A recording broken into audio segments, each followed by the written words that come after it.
Here he is, everybody! The tallest of mountains, the roughest of waves, the toughest of terrors, and the darkest of days. The last one that's standing, don't try to stand in his way, cause he's been up against better, just take a look at that face.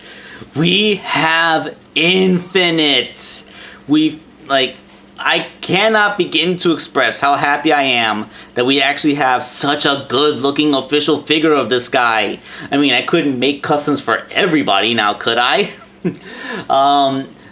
I have a very complicated history with this character, as you all know. I've cosplayed as him.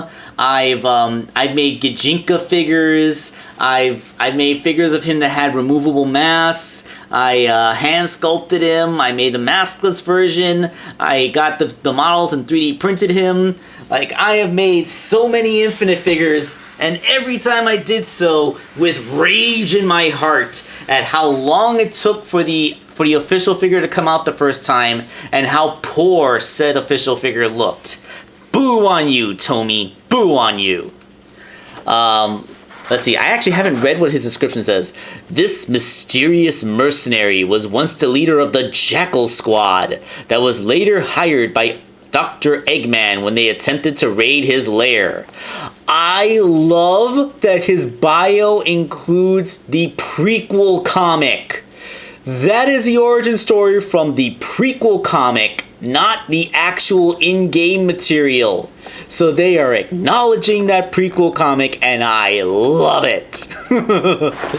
So that means Maskless Infinite is canon. I don't know if they'll ever make Maskless Infinite because they wouldn't have an official 3D model of it since it wasn't in the game itself. Although it was in the game, but its face wasn't focused on, so I'm not sure. But oh my god, look at him. Look at him. He's great. Let's get him out of that box. I'm so eager to get him out of this box. Before anything else, I wanted to point out the details on the soles of his shoes are painted in. You got the cool Infinite symbol. It may be all painted red, but it's all sculpted in there. So you have that little, those marks that look like the Phantom Ruby cubes. You have that stylized Infinite symbol, the figure 8. So yeah, credit where it's due. That looks pretty cool. When everything you know is come and gone, when only scars remain of who I was. This pain persists, I can't resist, 'cause that's what it means to be infinite. Oh wow, this is a great looking figure. Look, his hair points are lovingly created. His tail is right there. It's articulated. That's something I was never able to do. The details on his shoes look good, although I feel like his feet are a little bit undersized. Like they fell into the trap of mistaking that for where his toes are, when there's no way his foot is actually coming to that fine a point. Like, this would have to be a little bit longer, because like there's no toe in there, that's just shoe decoration. His toes would actually be here, which means he has ridiculously tiny feet. Maybe that might explain some things. But his Phantom Ruby, perfectly created. It's sticking out of his chest in that perfect pyramid shape with the purple stripe going through it. The details of his fur, that little rib pattern he has on his back. Everything is just perfectly detailed. The insides of his ears look great. His eye is properly menacing. There's only one issue that I've seen so far, and yeah, that's why I hadn't let him go. Like, this figure won't stand. Like, it's obvious this figure won't stand. His feet have like no heel support. Like, even though his ankles are ball jointed, they don't really go flat because of how the soles curve, and that huge hair is ridiculous. Like, can I tripod him with his tail? I can't even really tripod him with his tail because of the way it's curved. It doesn't go out far enough. Like, my Infinite figures have a tail that reaches the ground so he can be tripoded on it. This won't work. Oh my god. He can't stand. They gave us an Infinite figure that is not capable of standing? What if I, like, bend his toes forward? Can he stand if he's standing on the curved part? Like, no. No. Can I like, if I arch, if I bend his legs forward and, no, like, wow.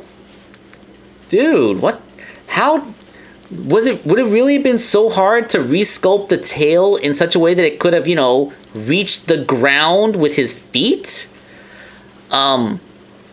So, confirm. Even now, we have an official Jakks Pacific Infinite figure that looks great.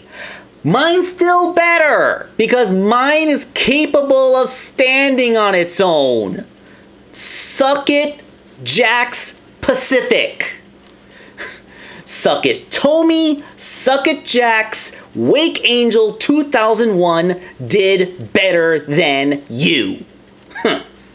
Also, I use silver paint for the mask to make it look more cool and metallic, so mine has a premium paint job on top of that.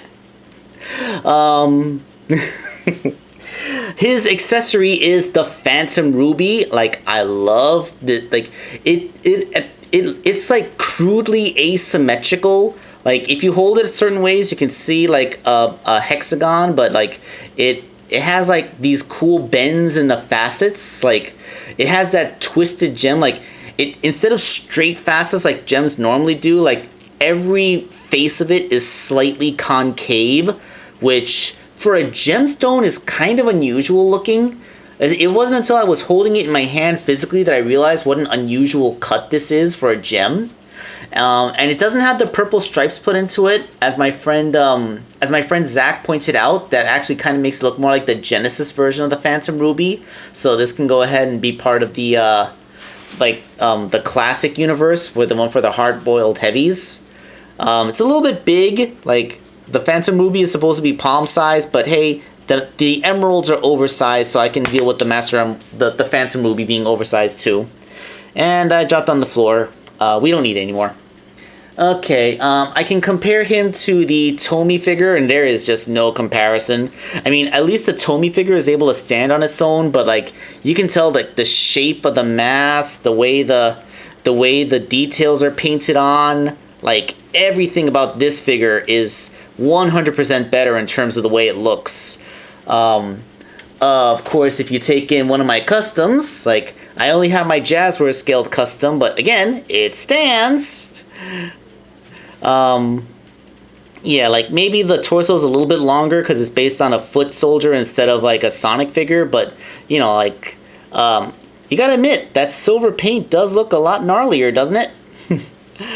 But yeah, like, the details on mine are pretty much the same. I'm pretty sure they also rendered a mold based on the 3D model from the game, so of course the feet, the hands, and the head are going to look exactly the same. You know.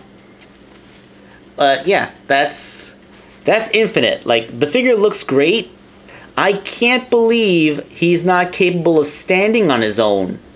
I'm flabbergasted. I mean, it's cool because that means that I still have something I can lord over the professional toy company. Like, hey, see if you can make that a viral post on Twitter or something. Show a picture of my Infinite figure standing on display, and then the official Infinite figure falling backwards. Let's see if we can get a hashtag of Wake Did It Better trending. I would love to be trending as a hashtag that I did it better. Kind of like the Who Wore It Better for the red carpet, except who did it better? Who made it better? I made it better. Yeah, I really want acknowledgement. I want to acknowledge that my Infinite figure is capable of standing on its own and therefore is better than this one. My spite knows no bounds. Wake Angel 2001, the eternally spiteful, signing off.